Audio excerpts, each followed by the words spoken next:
Бог да ви благослови, брати и сестри, бъдете благословени в името на Исус Христос. Бъдете благословени. Сега ще ви разкрия за Сатана. Простете ми, че при малко можа да стане хубаво лайфа и затова опитвам се пак да го правя. Бъдете благословени. Сега ще ви говоря за Сатана и за неговите дела.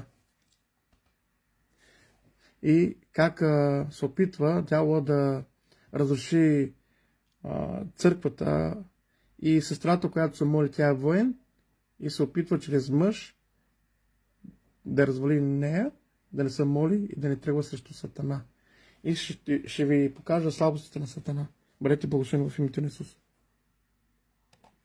Самотен воин, който винаги разклаща всички сатанински царства под морето. Рут е могъщ молитвен воин на Бога. Жена, която се моли на Бога и казва, че тя е силна, като се моли в молитва. Да разбият сатанинските царства навсякъде. Като се моли, тя разбива сатанинските царства навсякъде. Сега демоните говорят, трябва да я спрем. Опитахме по най-добрия начин да я спрем, но тя не беше глупава. Тя може да се справи с нас. Нейната молитва е супер мощна, която може да не унищожи зле. Моето звено толкова ужасено от нея. Слушайте ме да я шпионираме. Да разберем колко е слаба. Каква църква посещава. Ако е слаба и това, което желае, да, господарю, казва той.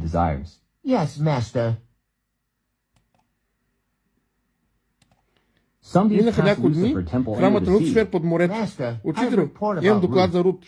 Тя беше бивша лесбийка, тя искаше да се омъжи за Божи човек.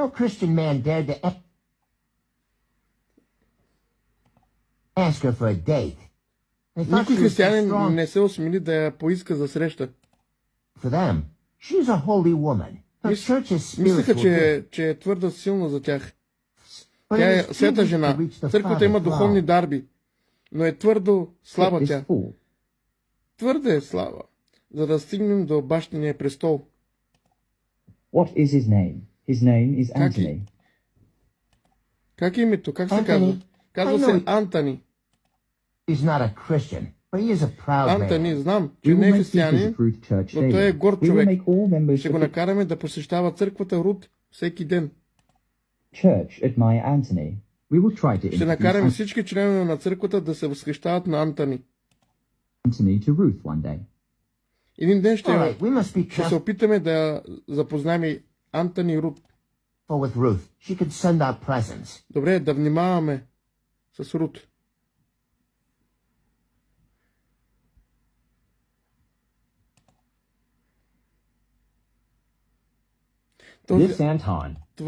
Това е той.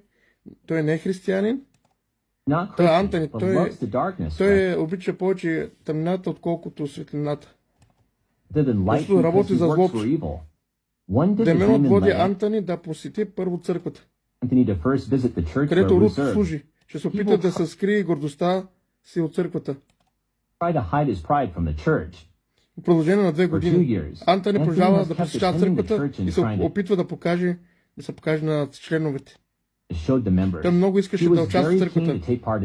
Почти всички членове на църквата го облагодетелстваха. Той говори много за техните постижения, библейско образование, приливите, доброволчество, финансова подкрепа. Сатана използва Антони, за да открадне сърцето на всички членове в църквата. Обичат го и самоверни. По-късно Антони става всеотдаен християнин в църквата и другите в църквата. Рут беше един от малкото членове, които все още не вярваха на Антони. Скоро след това, Рут харесваше Антони. Той беше много мил с нея. Той даде благословие, отеха любезни цитати от Библия. Когато тя има нужда от него, когато Рут срещна Антони, те се видяха колкото се може повече. They saw each other as much as possible.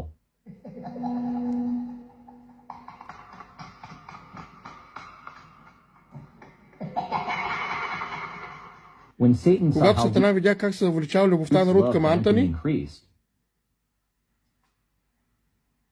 той he потикна pushed Antony Антони to да й propose to предложи her. брак.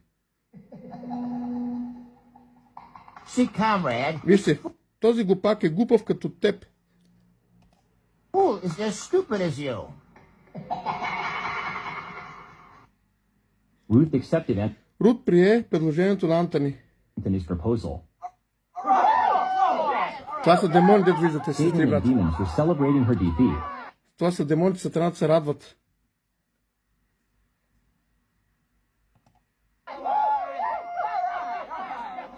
Сватбен ден. Anthony Сватбен ден. Антони и Рут стават християнска семейна двойка в църквата.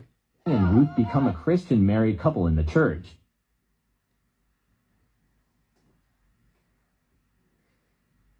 Няколко години A few по-късно years later, Антони Anthony изоставя следните Божи планове abandoned the following of God's plans, и съсредоточава собствените си планове за собственото си семейство. focused his own plans for his own family. Антони се премести и живее в тиха провинция, Anthony moved and lived in a quiet съпругът си, countryside with децата his си. wife and children. така че жена му вече не може да посещава църквата. So his wife can't attend the church anymore. Рут видя колко горд е Антони. Ruth saw how proud Anthony was. Тя вече не го познаваше. She knew him no longer. Гордостта на Антони повлия на брака й. Anthony's pride affected И the връзката marriage, беше and the relationship безлюбовна 15 години по-късно. was loveless. 15 years later, Вече сме наясно Ruth, we 15 are години, already че връзката ни е мъртва. aware that our relationship is Така че dead. ще подаваме молба за развод, казва той. So I will file for divorce Защото вече because си намерих си нова приятелка. I have already found a new girlfriend. Днес ще се премества от тук, I will move from here за да today живея to с приятелката си. live with my Нашите girlfriend. деца ще Our останат с children will вас. stay with you. Антони, ти Anthony, ме you измами. deceived me. Ти открадна живота ми от Царството Божие. You stole my life from the kingdom of God. Нашия враг ви Our използва, enemy used за you да to dis- измамите и унищожите семейството ни. Deceive and destroy our family completely. Напълно, Антони. Махай се God, от мен. go away from me, you Ти evil one. злия.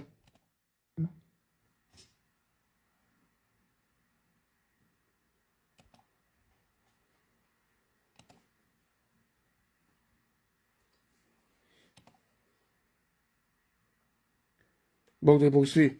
Какво означава това, брати и сестри? Бъдете благословени, че дявола знае и е хитър.